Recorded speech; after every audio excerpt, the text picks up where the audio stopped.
I'm in love with a mannequin. And I think she loves me back, damn. Well, I still need to get this off my chest. Because people might think I'm a freak if I just let this happen without giving any context first. You'll probably still think I'm a freak after said context. But first I want to relate this to something. You know how people can form emotional attachments to inanimate objects? The closer they look to something living, the more powerful the bond. Just keep this in mind. I'm Amanda. 20 years old. Soon to graduate community college with an electronics associate's degree, or whatever it's called. Fuck, I can't really wrap my head around the more trivial things I should be remembering right now. I'm just glad to be almost out of there, and to escape my ex-boyfriend Donald. He's so pushy and aggressive and he just can't get that it's over. I work Monday, Wednesday, and Friday afternoons, and every other Saturday, at a place called Anthony's Trades, Teaks and Thrift. Classy, huh? But I love cluttered, whimsical places like this, and as the staff is so small and unchanging over the last few years, it's a job people settle into for longer than they expected because of the pay. It felt perfect for me. The owner, Anthony, won some large heap of money many years ago, lottery, investments, I dunno, he won't tell. But he opened this place, and pays his employees generously, just because he can, so why the hell not? Real big, jolly-looking guy. You'd think he was Santa Claus, with the season being in full swing now and all. He even decorated parts of the shop, and with the ceiling being so low, it was easy to get creative. Colored lights strung here and there. Wreaths hung over some of the lights. A papier-mâché gingerbread house in the middle of the electronics display table, giving a wide berth to the products, of course. And red hats and jingle bell vests on the clothes department mannequins. The mannequins. The fucking mannequins.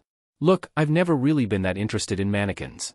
And he shuffles them in and out from time to time, replaces them every so often. There are a few he likes and keeps around, though. One is an old man sitting in a rocking chair, who models the more old-fashioned clothes in the department. Anthony named him Frider. The second is a wavy blonde surfer dude who shows off the latest styles, that Anthony can get his hands on, at least. Anthony named him Bo. Bo is the only one who wears a wig that can be changed out, but Anthony just keeps the blonde one on him, occasionally cleaning it. The third is a young woman with a timid, gentle face and thick, bushy brown ponytail that hangs past her shoulders, who models the women's modern styles. Her name is Alice, though Anthony said she was already called that when she arrived. Not when he got her, when she arrived. Interesting word choice, maybe. Her hair is tightly fastened, woven in just like Frider's, but easy to accidentally pull. I know this because I did that on my third week by accident. It was still late November, but we were getting a head start on the decorating.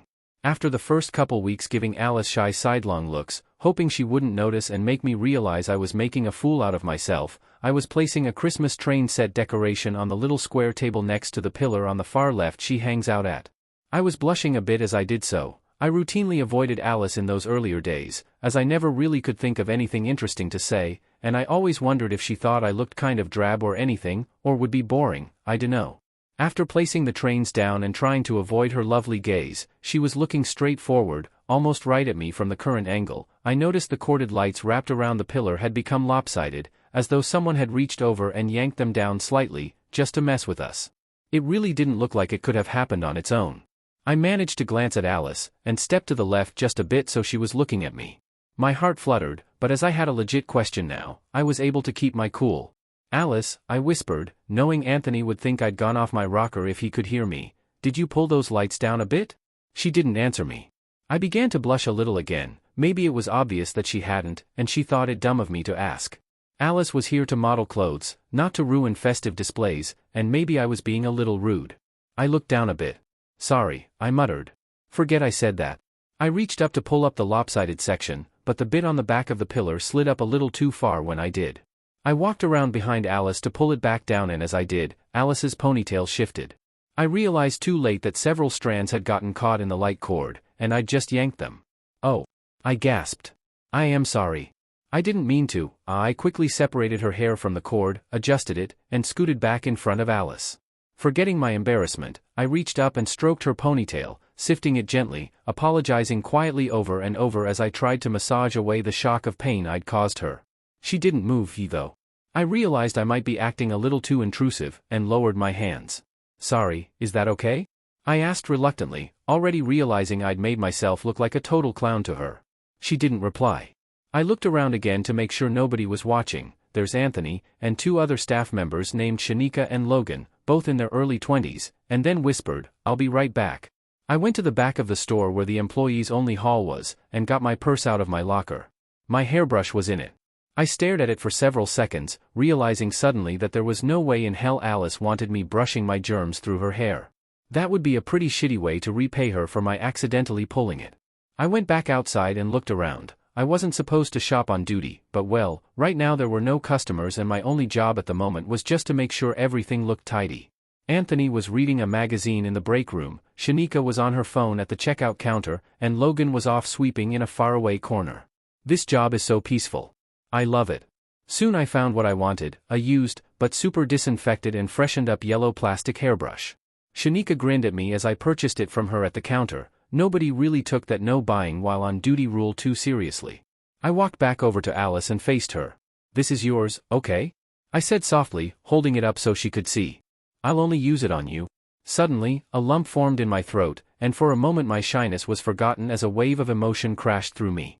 Tears sprung to my eyes, but I quickly blinked them away. "Bit dusty in here," I threw out lamely. Trying to diffuse the awkwardness, I reached up with the brush behind her and began to gently stroke it through her hair.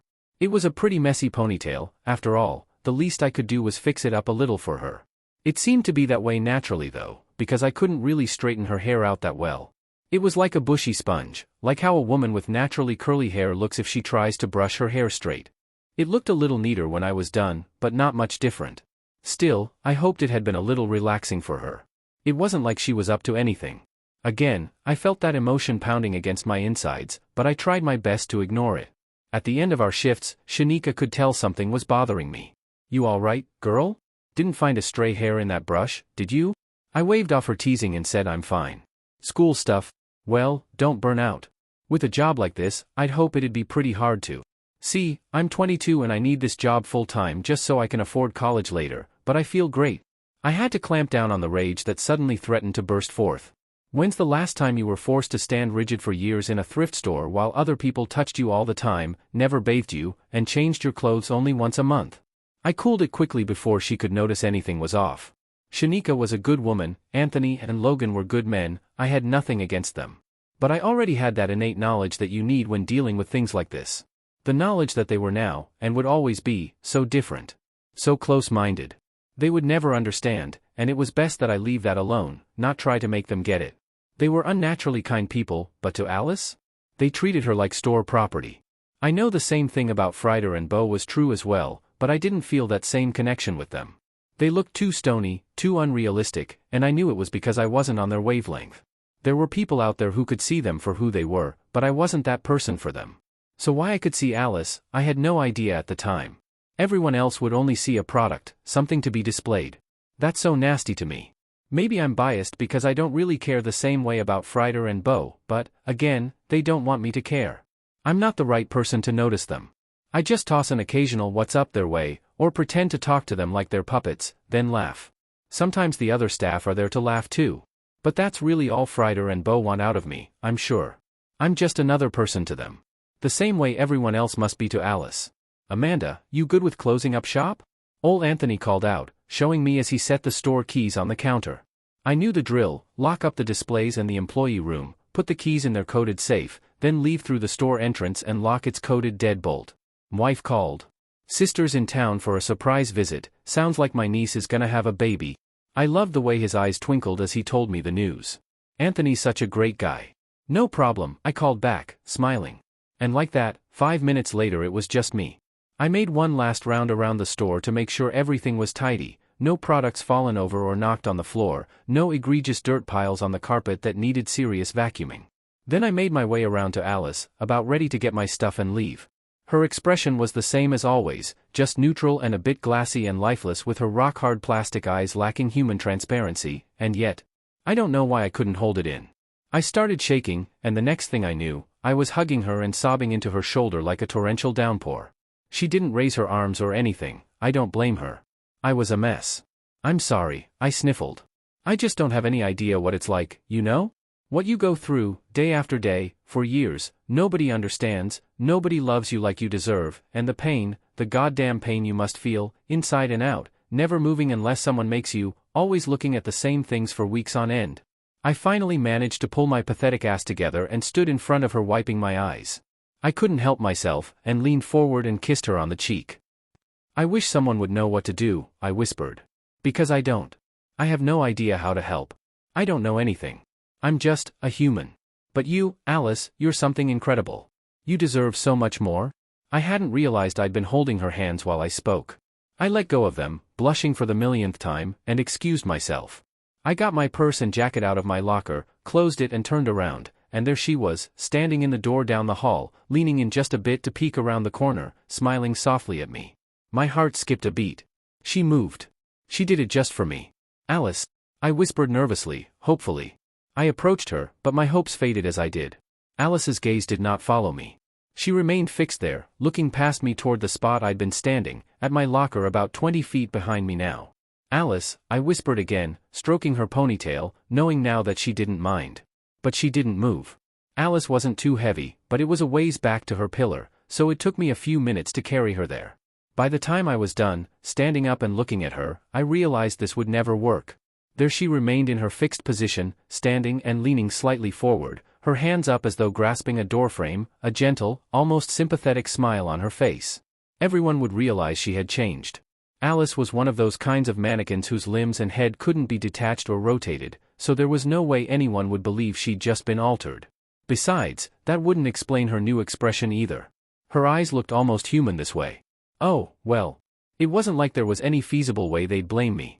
There were security cameras, but only looking outside of the store. They wouldn't see my interactions with Alice. Nothing I could do now anyway. Bang. I spun around in a fright, staring at the front door. Donald. He was glaring in at me, his face set in a deep frown, his hands on the glass of the door, which Anthony had already locked, out of habit, I'm sure. But I was thanking him deep down right at that moment. Donald, 21 with a short brown buzz cut and looking more like he was cut out for the military rather than changing majors at a community college 3 different times out of sheer boredom, was the very picture of open the fucking door. Amanda, I want to talk. You can't keep ignoring me like this. Yes I can, I yelled back at him. I don't fucking want to talk to you. Well, I found out where you work now, so what's that do for you, he threatened. You want to make this shit hard? Be all dramatic, play the victim like you always do. I folded my arms. You're such a sad little boy, Donald. Look, I could have any chick at school, and I'm choosing you. The least you could do is open the goddamn door and hear me out. Give me another chance.